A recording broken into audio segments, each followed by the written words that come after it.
Everybody was kung fu fighting. Those kids were fast as lightning.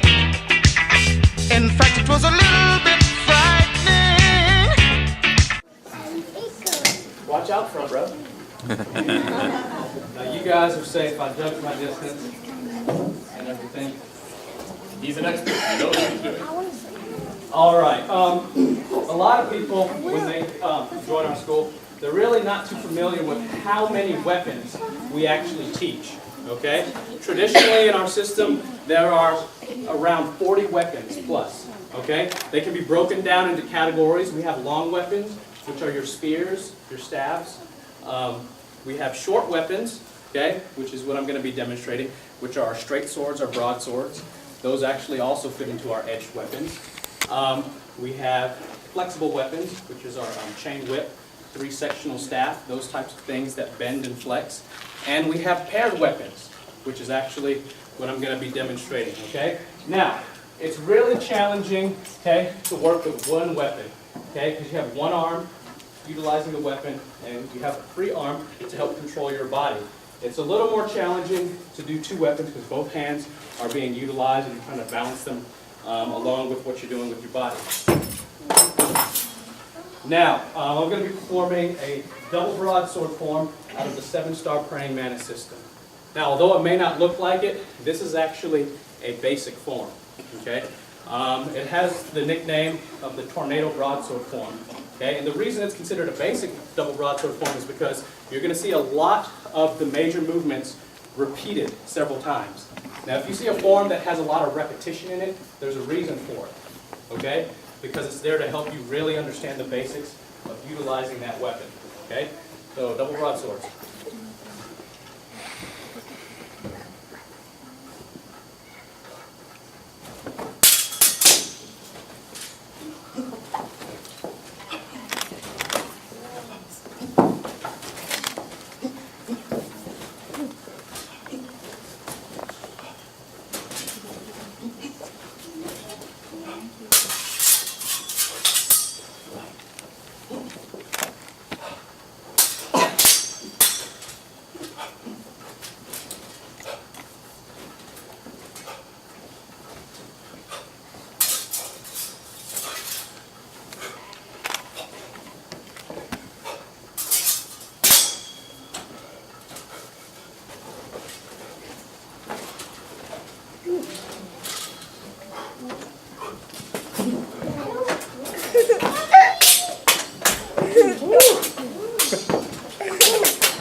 That form was also a treat for me because Sifu did that whole thing where he was rolling on the floor, attacking people's feet all around him, you know, the invisible guys. I've never seen him do that part before.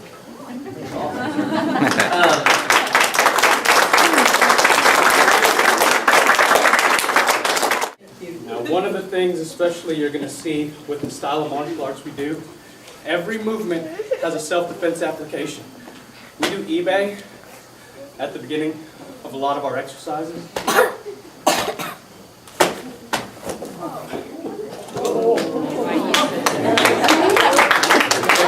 Everything has an application for defense. Okay, so if you think a movement is just there just because, it's not. There's a reason for it. All right, so now the instructors get to do their thing. Today I'm just going to show you guys, it's not a big deal, just some basics of Chin-A. Chin-A is the root form of Aikido, which is, I don't know if you ever watched Steven Seagal movies, it's what he does. It has a lot of joint locks and